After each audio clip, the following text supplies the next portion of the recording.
Hi everyone, my name's Lawrence Newcombe and welcome to my session around simple enterprise architecture artifacts that, in my view, every organisation should own and manage. So firstly, just before I jump in, just wanted to say a massive thanks to the organisers of London Calling and all of the sponsors. It's really one of my favourite Salesforce events and it's such a pleasure to be talking as part of it. So firstly, just a few bits about me. So I work as an architect, predominantly with organisations that use Salesforce quite heavily, but in the context of the wider enterprise architecture. So looking at Salesforce, but also other systems that play a part in the application landscape at an organisation. Most of my experience in the last few years is with what I'd kind of call medium-sized organisations, so from a few hundred up to about 1,000 members of staff. And the presentation and techniques that I'm going to be talking about here are really sort of focused around organisations of that sort of size. I've also had experience in the past with much larger corporate environments as well. I'm a Salesforce CTA and I'm also certified in Togaf, which is the Open Group Architecture Framework, probably the most established enterprise architecture framework being used by larger organisations these days. So if you don't know me already, do check out my website. I'm on Twitter as well, Cloud Sundial. I also publish an open source Salesforce app, Formula Share, for helping with particularly complicated record sharing requirements.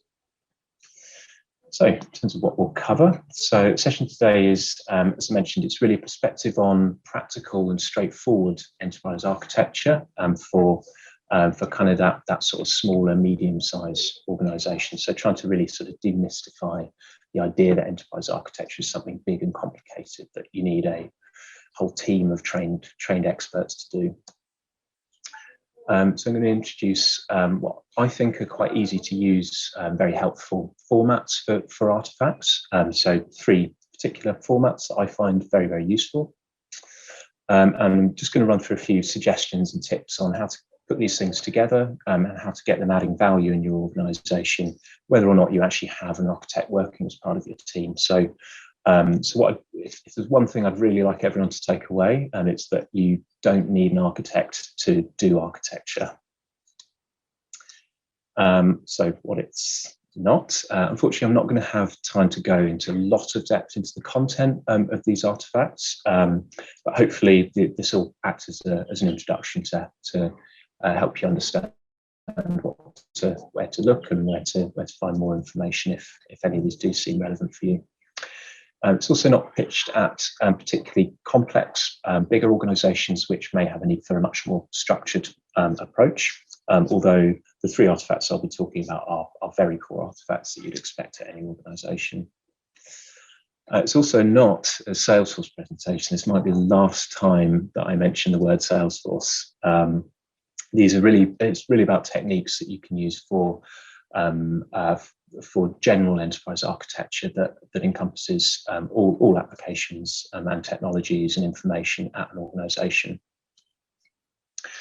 So firstly, I think it's just quite important that we really kind of think about what do we actually mean by enterprise architecture, and partly so that it's just that we're on the same page, but more importantly, it's so to really kind of help you to convey and to describe enterprise architecture to others at your organisation. So if you're trying to sell the benefits of enterprise architecture, how do you actually explain it? So let's have a look first at the definition from Togaf. So as I mentioned, this is the Open Group Architecture Framework, big established, well-adopted framework. So their description of enterprise architecture, I kind of actually struggle to call it a definition, but this is the closest thing I think they publish to a definition. That enterprise architecture is concerned with the structures and behaviours of a business, especially business roles and processes that create and use business data. So to me, I think this is kind of a helpful way of describing to somebody who is working in enterprise architecture what their focus is, but I don't think it makes it particularly clear what the benefits and the objectives of enterprise architecture are for the wider organisation. There's an organisation, Enterprise Architecture Centre of Excellence. So they publicise various best practices around enterprise architecture. They have a slightly more involved definition. It's got two parts. I'm going to skip the information and technology bits completely, but just to summarise the business perspective definition. So enterprise architecture illuminates how an organisation and all of its members can achieve its objectives through the creation of a series of engineered models and project initiatives that can be easily understood by all of the people associated with the organisation. So for me, this is pretty good. It's getting there. It's a bit wordy and fluffy. It's got one bit that I really, really like, which is easily understood. And for me, this is something that is so core to really good enterprise architecture, particularly at smaller organisations. My suggestion for how to best communicate enterprise architecture to somebody that isn't an enterprise architect. Enterprise architecture is the process of clearly describing, planning and standardizing capabilities related to information and technology. So it's quite a broad definition, but as you can see, it's really about, so how do we kind of capture what we've got? How do we represent that, abstract that? And how do we use these tools to plan and to standardize how we build out technologies and capabilities in an organization? So next up, there's a word I mentioned once or twice already, and I think it's important that we make sure that we're able to effectively communicate what this means. So what do we actually mean by an artifact? So the closest Togaf comes is architectural artifacts are created in order to describe a system, solution, or state of the enterprise. So I think that's kind of quite a good summary, but I think it talks a lot more about why we have these more than what they actually are. The Armstrong Process Group has a go, and this sort of rather technical definition: artifact is a more granular architectural work product that describes an architecture from a specific viewpoint. And so work product and viewpoint are both have quite specific meanings in enterprise architecture. To me, I mean, it's not a bad definition, but I think it's a little specialist for communicating to wider groups around the value of artifacts. My suggestion: architectural artifacts are anything which describe an organization's current state or ambitions in relation to information or technology. So this includes things that you probably kind of traditionally think of as enterprise architecture or technical architecture artifacts, complex diagrams and so on. But it also includes business analysis documentation, developer documentation, anything that really aims to summarize the state or the kind of where we're trying to get to as an organization. Okay, so thinking about what artifacts actually are, how do we want to actually concentrate on the ones that are most important? So let's first look to Togaf for this. So this is Togaf's sort of official publicized kind of diagram of diagrams. It's all of what they consider to be sort of the core and important resources to support a Togaf-centered framework for enterprise architecture. So this is broken out into multiple different domains, the domains of Togaf, as well as sort of ancillary areas, so architecture vision that straddles all domains. And for each of those domains and areas, there's a number of different resources that are considered to be core to Togaf.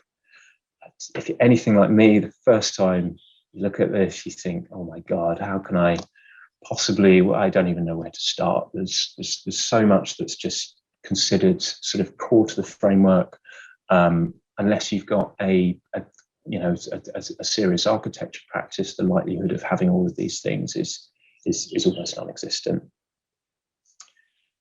So let's look at maybe Zachman's got something better up his sleeve. So the Zachman framework is probably oldest, the first serious architecture framework.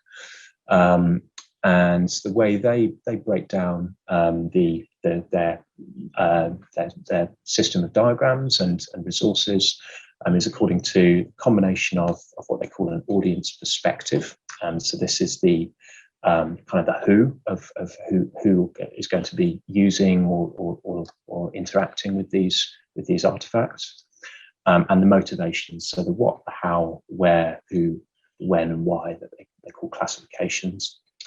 And so under the Zachman approach, there should be artifacts for every combination of these things. Again, it just, to me, I think this is unrealistic for smaller organizations.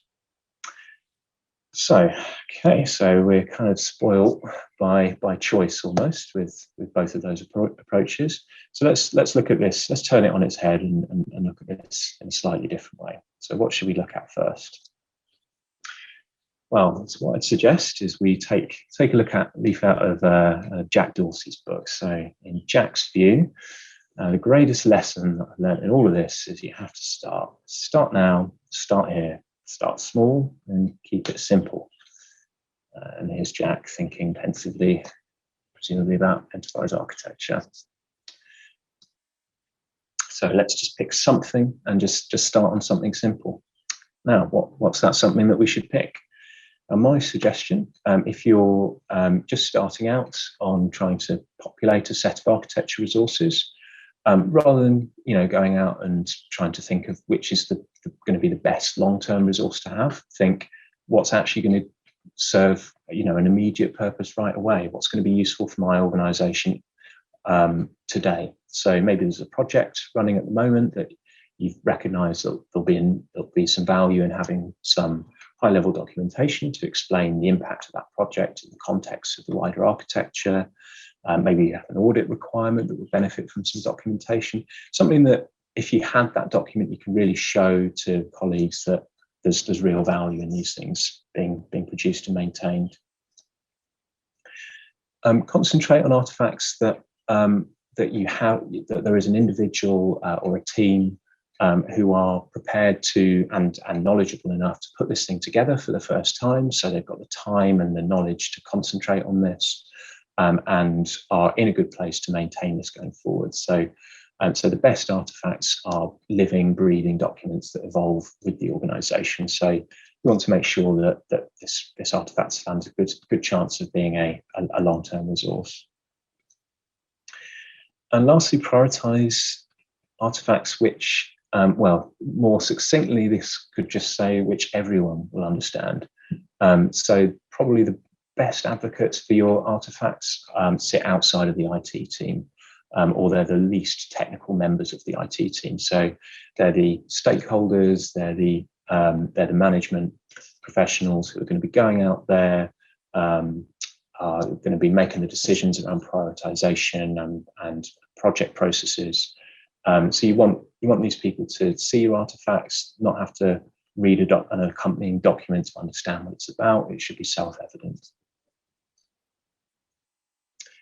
So the first artifact I'm going to run through is architecture principles. So at a high level, architecture principles are guidelines to improve consistency and quality of technical decision-making to ensure this matches strategy. So the objective of principles is really to make your life easier, to make things simpler. So you and your team get to concentrate on the more interesting decisions. So here's an example of, so all the examples I'm going to show, these are all real examples that I've used in previous organizations. This is an example of a principle that we used at NCS Trust. So it's buy before build principle. I'm not going to talk much about the principle itself, but more the components that make up the structure of this principle. So this is based on the Togaf structure, but it's slightly adapted. So firstly, and in my view, most importantly, the name of the principle. So you want this to be something really simple, really clear, short, and easy to understand, easy to remember. So this is the bit that nobody's going to remember what's in that table. People are going to remember the name of the principle. The statement is really, this is where you need to be much more specific and careful about how the principle is defined, so that it can be applied in the right context at the right times. So feel free to give a bit more detail here than we would do in the name. Rationale or justification, so really communicating with the principal why this principle is important for this organisation. So the more specific you can be, the better, really. You want to talk about things that are relevant to your colleagues, that are relevant to the business, really make it clear the value of this principle as it relates to your organisation.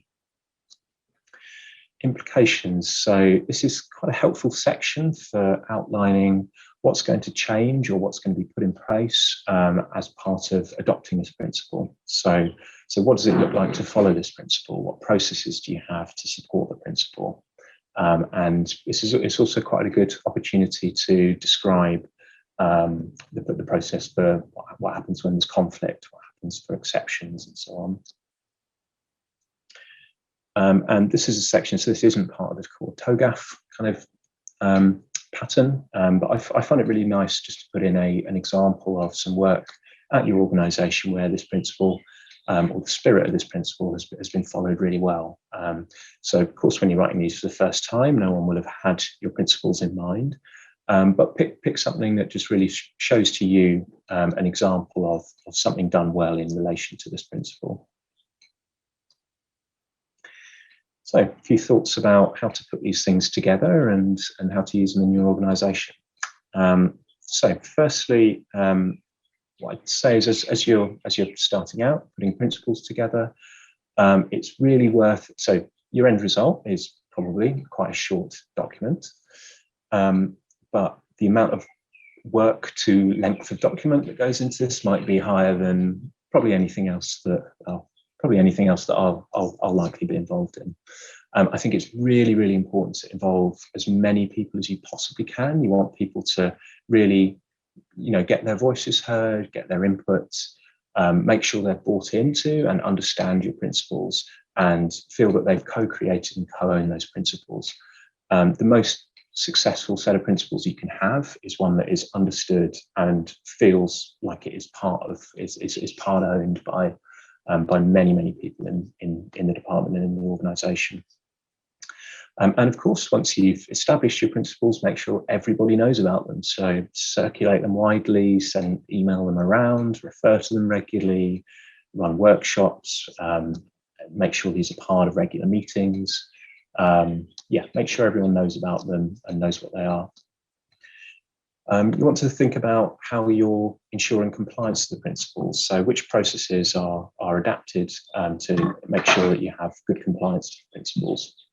So think about new project requests. So this is a good area to check that new projects adhere to your principles at a high level. And also of specific design approaches for a given implementation. So it's a good opportunity to have a quick check-in against the principles if you have meetings to review around these things already. And think about what happens when you do have exceptions, and you almost certainly will, and that's kind of the fun bit, really. So the good principles should help to simplify easy decisions, or to simplify decisions to make the majority of decisions easy.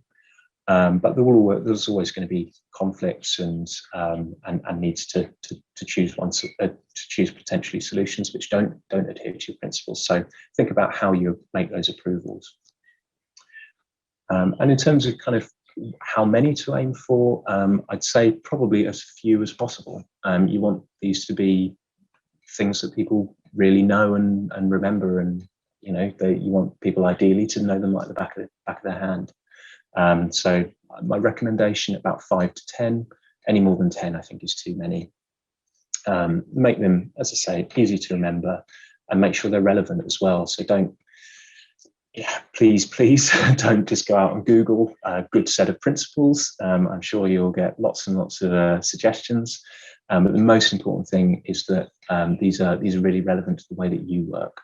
So I've got some examples down at the bottom of ones that we've used, or we have in place at NCS Trust. You can see that one on the far right. So that's something that's ring-fenced program information is very specific to the business model of NCS Trust. So some of these almost certainly will be bespoke for your organisation. So the next artifact I'm going to talk about is the system landscape.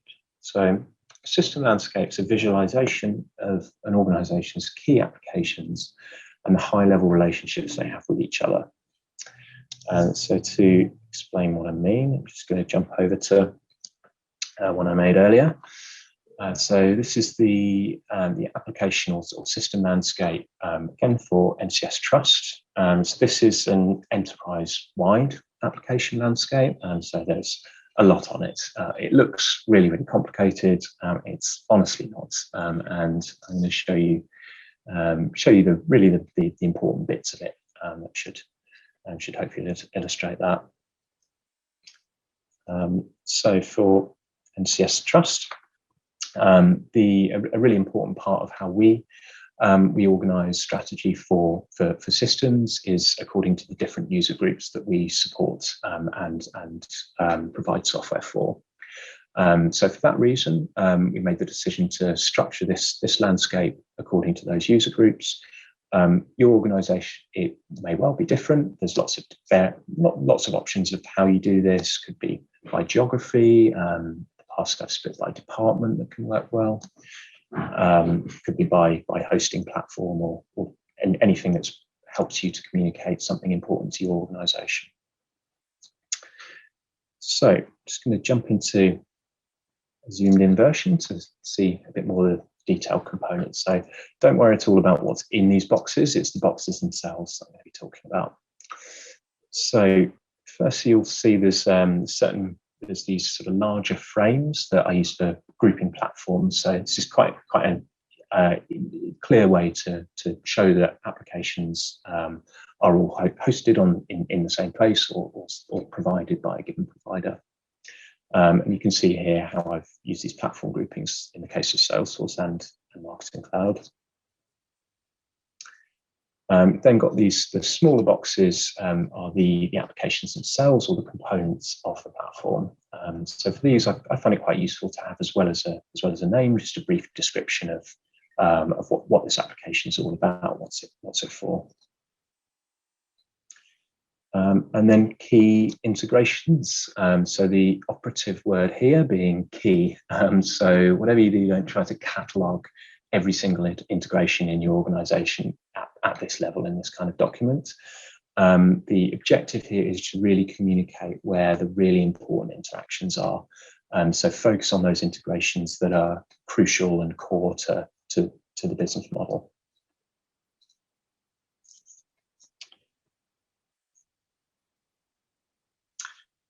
So a few suggestions on how to set one of these up and how to use it. So as I mentioned, there's a number of variations around how you can produce one of these. I'd say, don't try to sort of keep to the letter of what, strictly speaking, a system landscape is. Use it as an opportunity to communicate what's really important for your organization. Keep it simple, keep it readable. Don't try and include everything. So it can be, of course, that one was an enterprise-wide diagram, but focusing on a department or a specific system can be a really helpful way of illustrating change or impact to those areas. Tools that I found really helpful for putting one of these together. So all three of these tools have very similar kind of feature capabilities. The diagram I just showed was created in Lucidchart, but Visio does just as good a job. Draw.io is a nice product. It's a free alternative to Visio and Lucidchart, very similar features. And so these diagrams, to me, these are really, really good at showing the full application footprint of the organization. So you can really see at a glance what the central applications are, what the really kind of core applications to the business are. So this can be a really useful tool for someone like an executive, being able to demonstrate to their colleagues sort of where the main focus of the team and the application state are. They're also really helpful at sort of a level down from that, of being able to show high-level change in relation to a program or a project. So creating a before and a to-be version of the diagrams can really help highlight where the fundamental areas of change are. And they're also brilliant just for helping new members of the team get up to speed with what applications there are in the organisation. So it can be quite hard when you're new to really know where to start and to get a sense of what the organisation is all about. So particularly people working in the IT team, but really others in the organisation as well often find this useful. So the final artifact I'm going to discuss is a enterprise roadmap. So enterprise roadmap being a medium to long-term view of initiatives, deadlines that the organisation is working towards. So almost certainly, I'm sure all of you will know about roadmaps, and probably a lot of you might not think of it as an architecture resource, but it really is one of the most important elements of being able to communicate future strategy in relation to technology for the organisation, and it's a really crucial part of the architecture repository. So let's look at some of the important bits of the roadmap. So in this roadmap, we've got a timeline along the top. So typically roadmaps I've worked with, we're looking generally 2 or 3 years ahead. Some organisations it might be a little longer, but almost certainly in future years it's going to be a lot less populated than it is this year, and that's fine. Don't try to, just because you've got a year's worth of roadmap, feel that you need to fill it. It's really a representation of what we know at best guess at this time, and in the same vein, and particularly with initiatives in the future, having vague or ambitious timelines is absolutely fine. In this roadmap, we split by department or functional area, which can be a really helpful way of breaking it down, so that when you or your colleagues are discussing with stakeholders about initiatives in their area, it's really, really easy for them to get a sense of where that initiative is amongst other initiatives that they may also be involved in or have an interest in. But there are of course other ways to split as well. So the projects and initiatives themselves, kind of stating the obvious here, but make sure it's clear which initiatives which here, and what the timelines are. Can be quite helpful as well to have some conventions around specificity as timelines. So you may know down to perhaps the week in the early part of your roadmap, the month a bit later, and the quarter later on. So having a way to illustrate that is helpful as well. Showing if you do have planned releases, where those drop. So this can be really helpful for the business to plan their business cycle around, also for technology teams to keep abreast of when releases are coming up that might impact their work. And finally, just the representing the stage of each initiative on the roadmap. So having some way of classifying initiatives to illustrate, is this something that is going to plan? Is it something that is perhaps on hold or cancelled? And this one is split at quite a high level, but you may want to show analysis phase, development phase, and so on, depending on what's useful to communicate for your organisation. So a few thoughts on how to get these together and how to start using them. So as I said before, something is a lot better than nothing.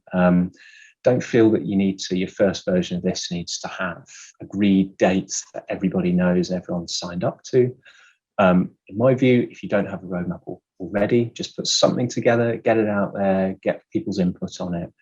Pretty quickly, it'll start shaping up to something that is a good representation of everyone's view of where the business is, of the business needs and technical needs. So on that point, definitely recommend including, as well as business projects, technical projects as well. So this is a really good opportunity to communicate to business stakeholders the value and the importance of technical initiatives. So giving them a similar precedence to business initiatives in your roadmap. So replatforming exercises, code refactoring, addressing technical debt, even processes that are not necessarily development projects, but take a lot of the team's time, like data loads. If you know that you've got a big data migration, put it on the roadmap.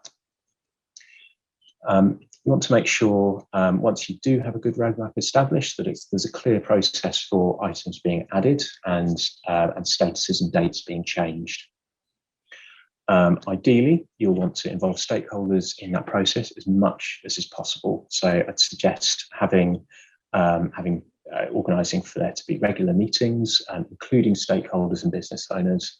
And where I've seen this work really well, these meetings are led not by the technical team, not by architects or the dev lead, but really by the management team in IT. So the directors, the CIO, that are really guiding the business to help them make the right decisions around prioritization.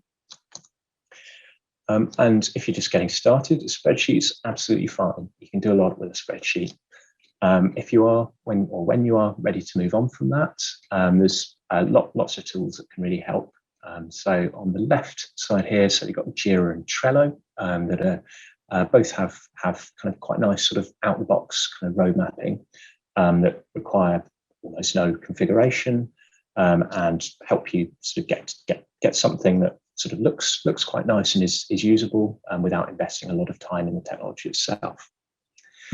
Microsoft Project and Smartsheet are both really good products for tracking a bit more metadata around projects, making sure dependencies are explicit and so on. And both of those do generate roadmaps or dashboards that represent that information as well. And on the other end of the scale, so I'm having custom diagramming solution systems like Visio and Lucidchart. So the roadmap I showed was created with Visio. So these are great if you want to make it look amazing, or you've got a very specific idea about what needs to be in there and represented. They're great, but it does require that bit much more time to update as things change. So, a few final words.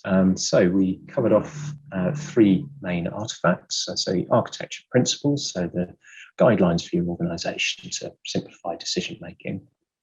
The system landscape, so the representation of your applications and their interactions. And the enterprise roadmap, so the forward-looking view of your medium to long-term priorities. So to me, these are the most important enterprise architecture artifacts, and they're really artifacts that ideally an organization owns themselves. So these aren't things that you necessarily, if you work with consultancies, that you necessarily want your consultants to go off and do, or if they do, you look at ways to bring those internal, to bring the maintenance of those internal. And these are all really, really helpful long-term artifacts that grow with your organization. And if you remember just 3 things from today, or from my talk today, please just remember doing the basics, the fundamentals of enterprise architecture, which are the most important bits. It doesn't need an architect. Good enterprise architecture involves a number of specializations from across the department, and not necessarily an architect unless you're doing this at a real scale. Simple artifacts are often the most helpful. So you want ideally artifacts that people understand and know. So the simpler the better, really. And starting anything, having anything is better than nothing. So if you're wondering where to get started, just pick something and give it a go. So finally, just to say a huge thanks for joining today, and also a final big thanks to all the sponsors and to the team at London's Calling. It's been a pleasure. Thank you.